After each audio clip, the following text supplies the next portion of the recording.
It's not as if we have much better to do. Okay, so it's important to note the geography of the crime scene. The majority of the action took place on the second floor. Walking in from up the stairs, there's a generally accessible bathroom directly to the left. Further on the left is the waiting room, and across from the waiting room is the door to Amadeus' private office. Against the wall in the centre of the room is the secretary's desk, where Sheep worked. Right. Also along the back wall was the door to a different waiting room to the right, and the door to a storage closet to the left.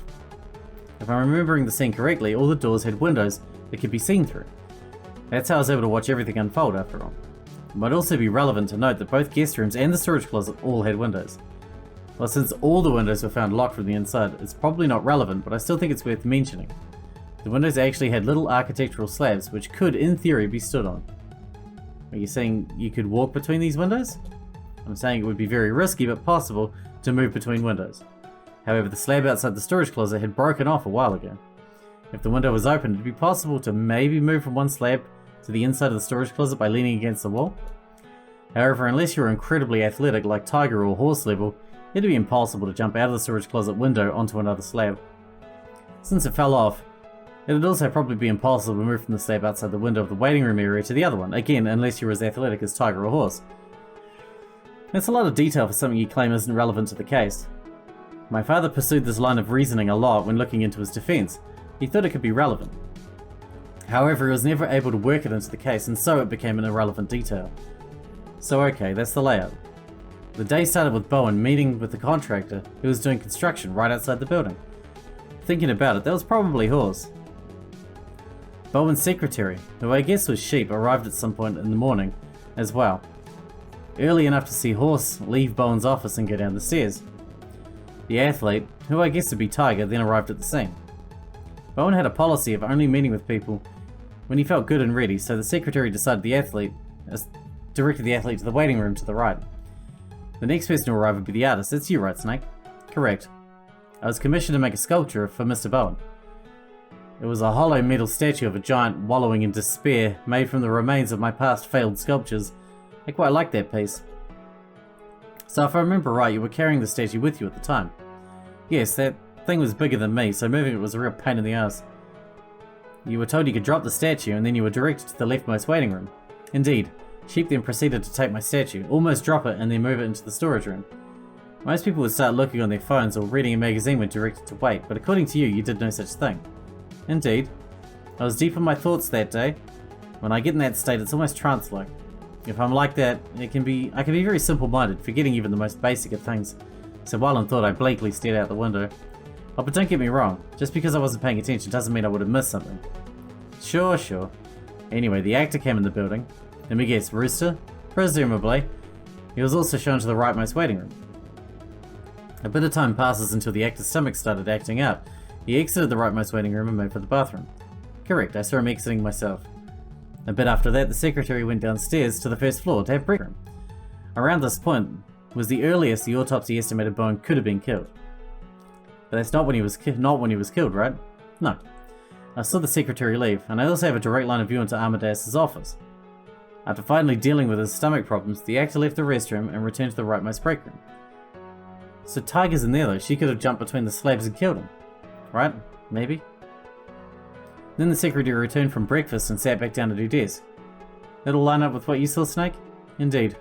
A bit more time passed, and this is when Aaron Morris finally comes up the stairs and enters Amadeus' office.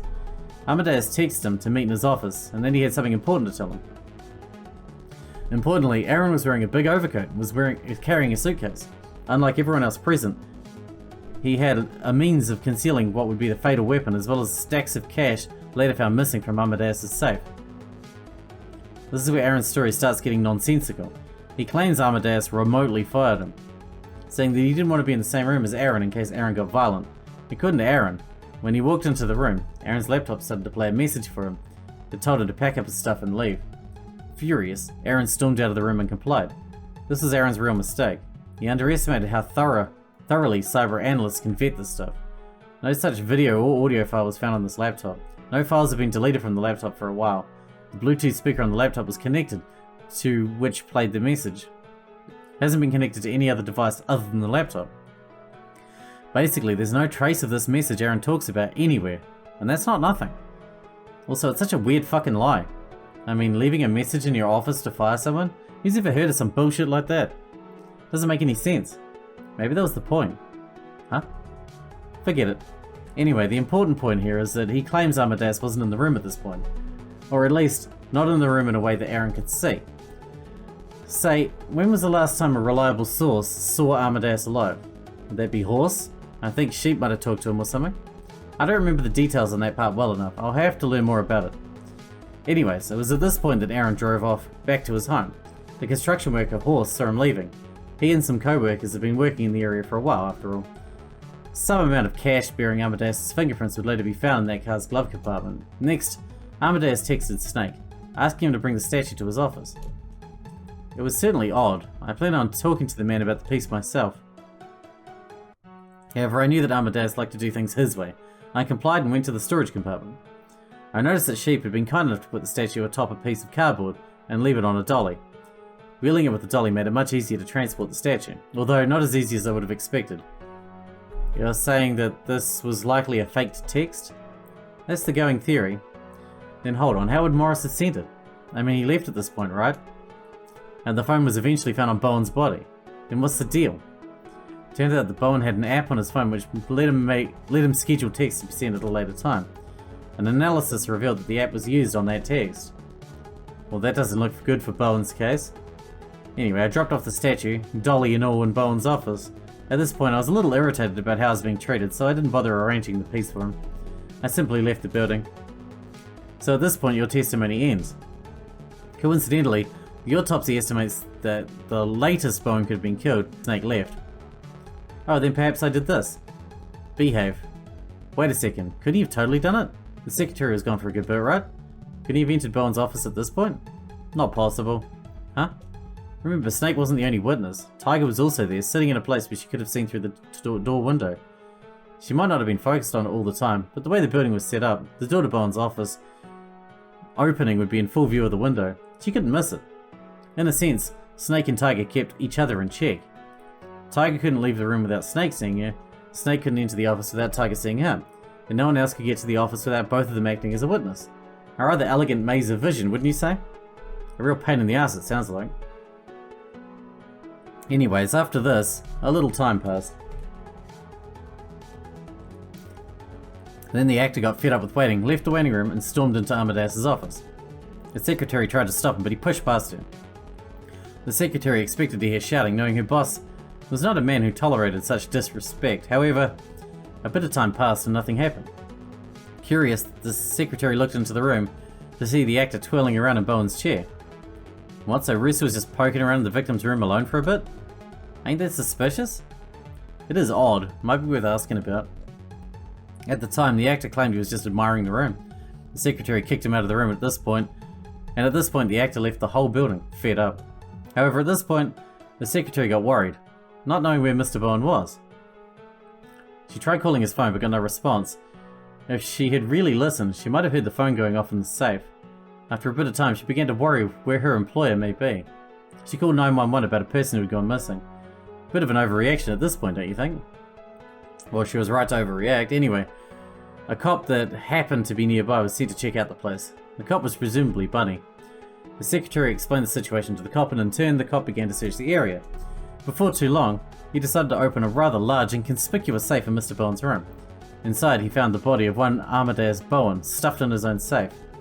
Some amount of cash had seemingly been moved out of the way to make room. It was at this point the scene was declared a crime scene, and the athlete was asked to leave. Wait, so Tiger was just sitting here the whole time? That tracks. Amadeus was found to have been bludgeoned to death with a statue in his office.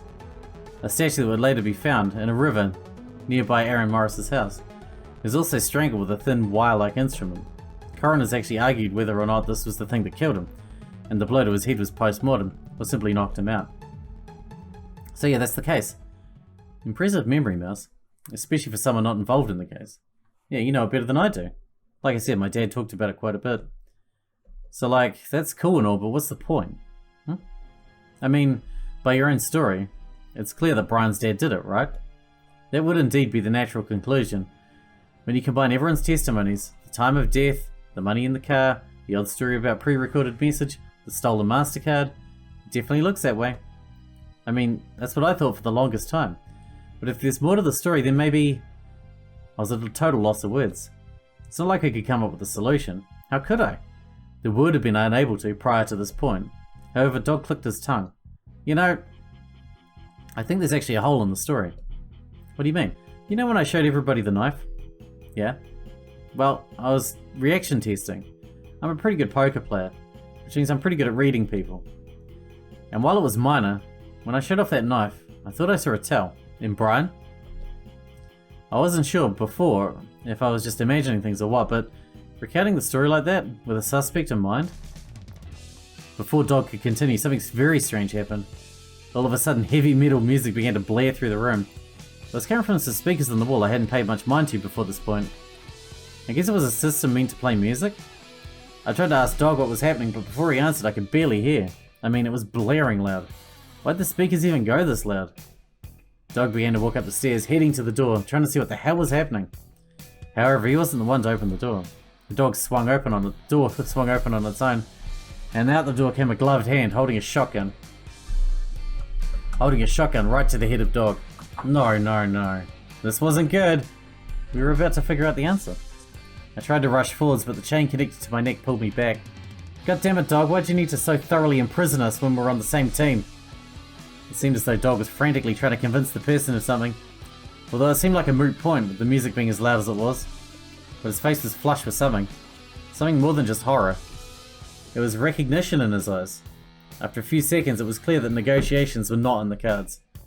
Doug began to turn his head to us, and in that moment I saw the shotgun recoil back. It recoiled because it had just sent a bullet flying through Dog's head. No! Why? When everything else was so loud, why could I hear my own scream with such crystal clear accuracy? Why was that what I was able to hear?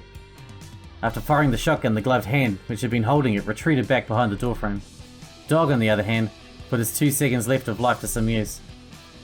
One of his hands he clasped around his mouth, and with the other he stuck out 3 fingers. I had no idea what this meant, but he looked me dead in the eyes when he did this. He was doing it for me. It was unnerving, the sight of Dog staring me down with blood rushing out the side of his head. I don't know at what point he stopped seeing me, but I know at what point I stopped seeing him, because a few seconds later the lights in the basement went out. It was pitch black.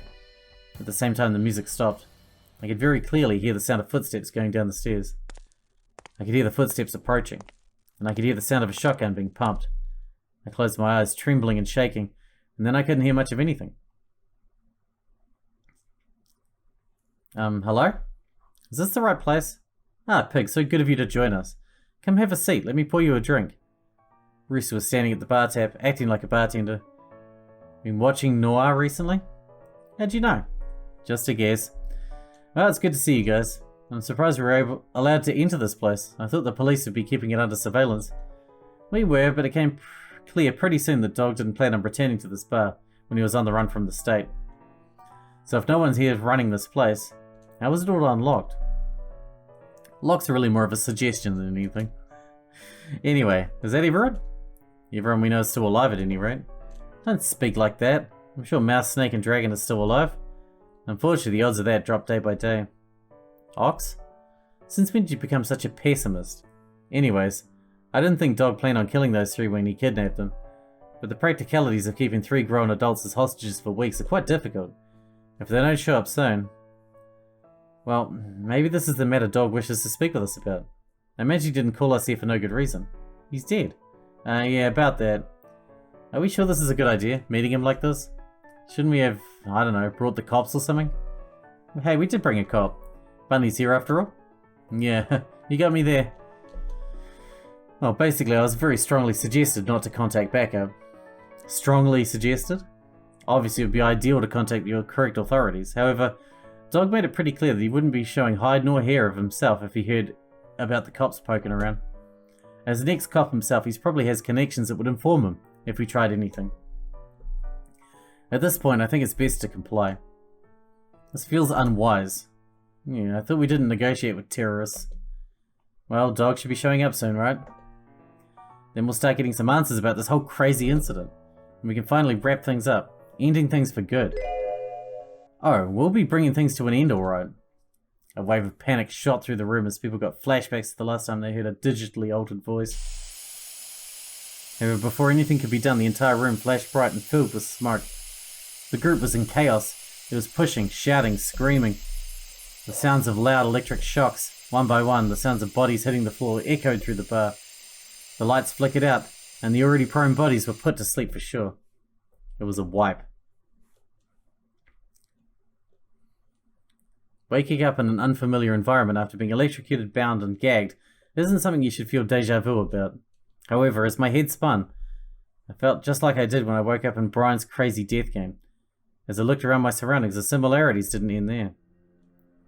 I realized I was in another classroom. I realized there was something strapped to my stomach under my shirt. I saw a computer with a mouse image attached to it. No. No, there's no way. This couldn't be happening. Not again. Not again. I began to hyperventilate. I felt like a compressor on my stomach was squeezing me to death. I felt physically ill. Like vomiting. Actually, I was about to vomit. I heard some people describe vomiting as cathartic. Those people should be locked in a prison on an island forever. It's a horrid feeling as your insides falling out of you. And when it's done, it didn't feel better, but much, much worse. That's not true, it always feels better. My head felt so heavy. I almost fell right into the puddle of vomit. Why? What did I ever do to deserve this? Why can't I get my life back? I never did anything wrong. I was a good kid. I had a life. I had friends, dreams, enemies, struggles, fears, deadlines. Enemies is probably a problem. My life felt like a slog at times, but at least it was my life. Never before had I so desperately wanted something. I just wanted to return to normal. I didn't want to do this. But how productive is this? Like a switch had been flipped, my body stopped shivering. That's right. Me. That's a talent of yours. You can flip that fear switch off. Freaking out accomplished nothing. I could only move forwards with a steady hand. Breathe in. Breathe out. Okay. I thought about what had happened. When I didn't freak out over remembering the death of Dog, I knew my technique had worked. Still, I had a bad feeling about it. Dog. He was a weird dude. He kidnapped me without my consent for seemingly half-decent reasons, but there was definitely more to it than that. Is our character, Mouse, the sociopath from before? He'd known about a lot of dirty secrets for a long time. He claimed not to care much for life, but the look of fear that crossed his face that day, no one deserved that. In the end, he was someone who had been murdered. He would be missed, but thinking any more about his death would be a waste. So what was strapped to my stomach? I lifted up my shirt to take a look. It was some sort of metal device. If we were going by precedent, it was probably a device that could kill me. Awesome. Was it even worth trying to get it off me when I already knew the outcome of such an attempt? Probably not. I just decided to go check on the computer. Last time it was a tablet, now a computer. I tried interacting with it, but it was powered down. Great. Well, there was but so much that could be done inside the classroom. At some point I'd need to move forwards. Exiting the classroom, I found myself in a hallway. It was at this point I was certain that this school was separate from the place I'd previously been imprisoned on. I was clearly on the first floor of the building. I just bit my freaking tongue. Ow. It was hard to tell just from my current location, but it seemed like the school was a lot smaller than the one I'd been at before. Looking on the ground, I noticed a trail of taped arrows leading me, well, somewhere. I guess that's where I was supposed to go. However, before I could move anywhere, I noticed a familiar face walk out of a nearby classroom. Ox? Mouse. Relieved to see someone I knew, I rushed over and hugged him. He responded a little awkwardly, but ultimately he responded by embracing me in kind. I'm so glad to finally see somebody else. I'm glad to know you're not dead. Although I must say I have a number of questions. Yeah, that makes two of us. It seems we keep finding ourselves in thoroughly unreasonable situations, huh? Indeed. Say, why is the school empty? Is it not a school day? Mouse, how could you be so foolish? It's winter break. Really? I swear it hasn't been that long since the Zodiac race. It has. Maybe winter break starts earlier nowadays. Anyway, probably more important things to talk about. Indeed. Ox gave the short version of everything that had happened with me. As I explained it to him, he nodded as if expecting something like what I was saying.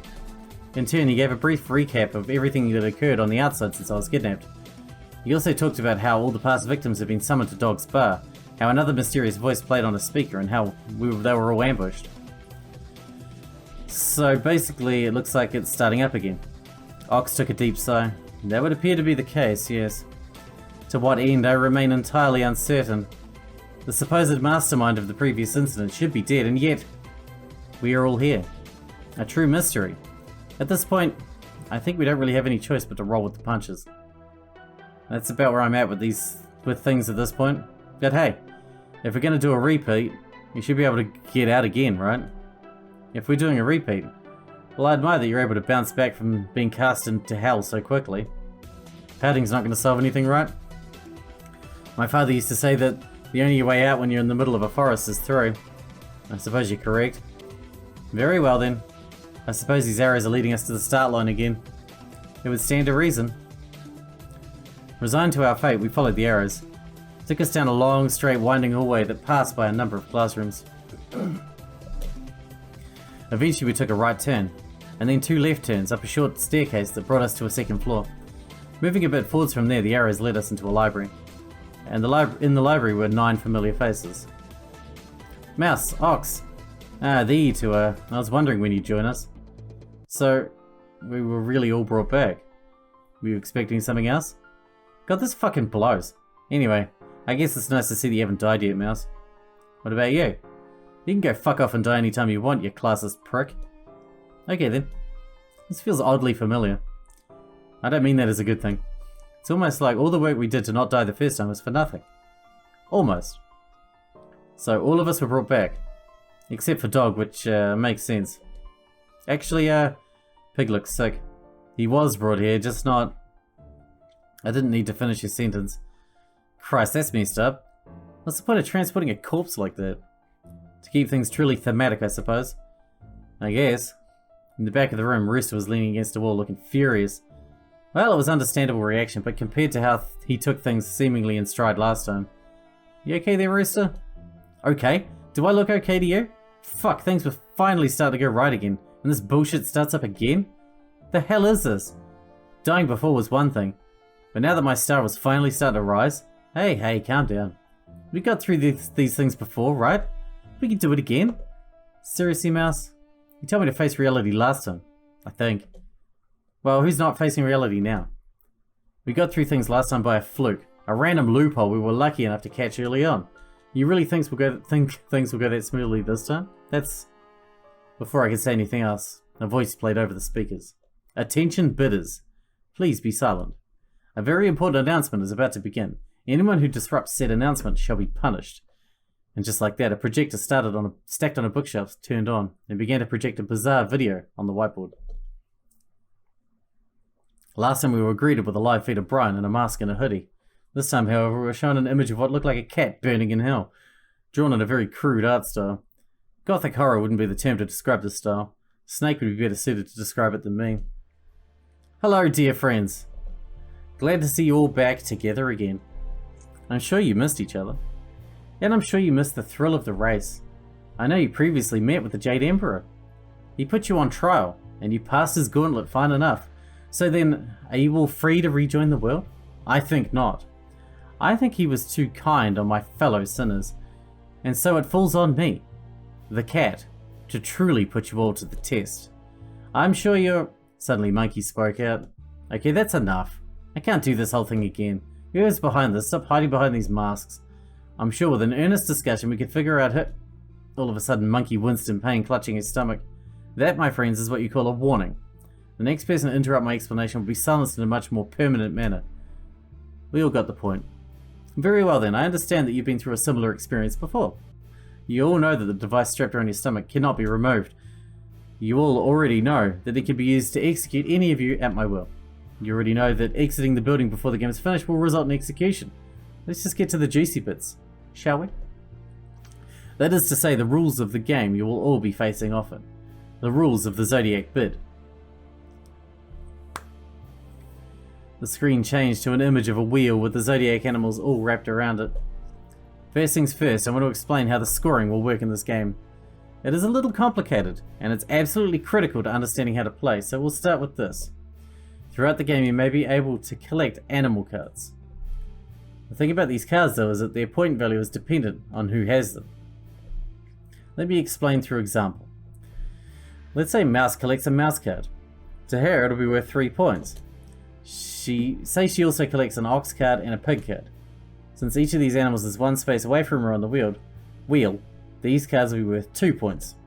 Following the pattern, to her, tiger and dog will be worth 1 point, bunny and monkey will be worth nothing, dragon and rooster will be worth -1 point, snake and sheep will be worth -2 points, and horse will be a full -3 points. Fucking lovely. However, as I said, the points awarded to the cards is based on distance on the zodiac wheel from the owner. So if ox or pig got their hands on a mouse card, it'd be worth 2 points. If horse got their hands on the mouse card, it'd be worth -3 points. Simple, is it not? If you understand these basic rules, you already understand half the game. The game will take place over a course of 12 rounds. There are a total of 48 cards, 4 cards of every animal. First 2 rounds, 9 cards will be dealt on the communal table. The next 3 rounds, 6 cards will be dealt. The next 4 rounds, 3 cards will be dealt. The final 3 rounds will commence without any cards being dealt. Everyone will last 30 minutes. At the end of the round, the cards present on the communal table will be displayed on everybody's computer. Then for the next 33 seconds, everyone will be forced to take an action. Failure to take an action in a round will result in an execution. Operating a computer that doesn't correspond to your animal will result in an execution. There are a total of 4 actions you can take during a round. You can attempt to take any card currently on the communal table. If you're the only person to take the card, congratulations, it's transferred to your hand. However, if multiple people attempt to take the same card, it'll be ripped in the struggle, and nobody will receive the card. If nobody attempts to take a card, the card will remain on the communal table until somebody attempts to take it. If you have cards in your hand, you can choose to set a card on the communal table. If you do this, the card will appear on the communal table in future rounds until it is taken. Alternatively, you can just directly give a card to a fellow player. This will transfer the card directly from your hand to theirs. Finally, if all this card transferring business is too much for you, you can always just choose to check another player. If you do this, you'll learn how many cards that person has in their hand. It's not the only way of getting info. At the end of even numbered rounds, the current point total of every player will be projected in this room. Anyway, the game continues until someone can amass a hand with 9 points. At that time, the animal with the winning hand will be considered the dominant animal. Then we'll check who has the dominant animal cards in their hand. Whoever has the most dominant animal cards in their hand will be proclaimed the winner. In the case of a tie, there can be multiple winners. The winners will be able to leave this building peacefully. How exciting. So that's that, basically. The rules are pretty simple, don't you think? Anyway, the first round will begin shortly. Oh, I suppose there are 2 more things I should mention. Firstly, if all 12 rounds pass without someone assembling a 9-point hand, I'll just have to declare the game null and void. In that case, I'll just execute everybody. Secondly, it'd be mean if people got caught off guard by the action phase of the round starting. To help with that, a warning will be played throughout the school 2 minutes before the action phase begins. Okay then, ready to have some fun? Show me a game that's a little less predictable, why don't you? And just like that, the projection shut down. Well, that was something. Okay, temperature check, real quick. I'm not saying the Zodiac race was all that better or anything, but at least it kind of had the air of something of the Final Judgment thing. Feels like we're on a bad game show, right? I mean, am I imagining this? Is it just me? Because it feels incredible how much less authentic this feels. Yeah, I kind of get what you're saying. This seems different somehow. I remain unsure if this game is more artistic or less than the one we have faced before. However, whatever the case may be, the truth remains unaltered. We shall have to face this game down head on. Hey, but we can do that real easy, right? I mean, even I get what we need to do, and I'm not even all that smart. The cat said that if there's a tie, in terms of who has the most dominant animal cards, everyone can win. Which means as long as nobody takes the winner's card, we can all get out alive. Right? However, the winner's card will be the easiest way for a winner to get the needed 9 points, no? Is this not an issue to consider? There's still the cards worth 2 points and 1 point to the winner. Someone can get a total of 24 points without getting a single card of their own. However, things aren't just going to end there, are they? Huh? Wilson's right. Last time the Jade Emperor added a rule later on which made me and Ox a traitor. They're probably going to do something like that again. But unlike last time, it doesn't sound like there are any items or anything that'll let us fix that. Are we really going to be alright? Everybody, just listen up. We don't really have time to lose on the typical petty squabbling or banter which constituted most of our time in the last moronic death game we were put into. The rules this time are harsher and time limits are tighter. If the cretin behind this game decides later to alter the game from a team effort to a lynching, well, there's not much we can do. Instead, we simply need to establish and follow an optimal strategy. In this case, doing so is not a particularly difficult mission. First off, we need to choose someone to be a designated winner.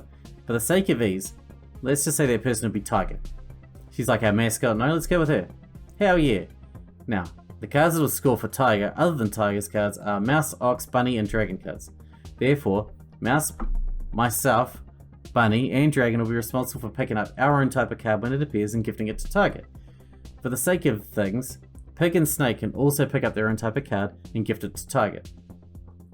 All those will be neutral to her score. As for everyone else, your job will simply be to not interfere. Check somebody on a round where there's nothing to do. On the other hand, if a Tiger card shows up, everybody not assigned with a task should try and take it. That'd be inevitably result in the Tiger card being ripped up. With this method, it's inevitable that Tiger will eventually win without a single Tiger card landing in somebody's hand. Really, just taking control of the group, are you? Please don't do this. We don't have time. I think it makes sense. I see no issues. Great. Then in that case, we've got a plan. Alright, I need to wrap this up. I see this is going to be the last episode, and by now I've probably already split this into 3 episodes, but this is just going to keep going, I think, and going and going and going. So I'm going to chop this one up, probably into 3 episodes, and we're just going to keep going from here. I don't know how long it's going to run on for, but hope you guys enjoyed it. Thanks for watching, thanks for hanging out for me, and I'll see you in the next one.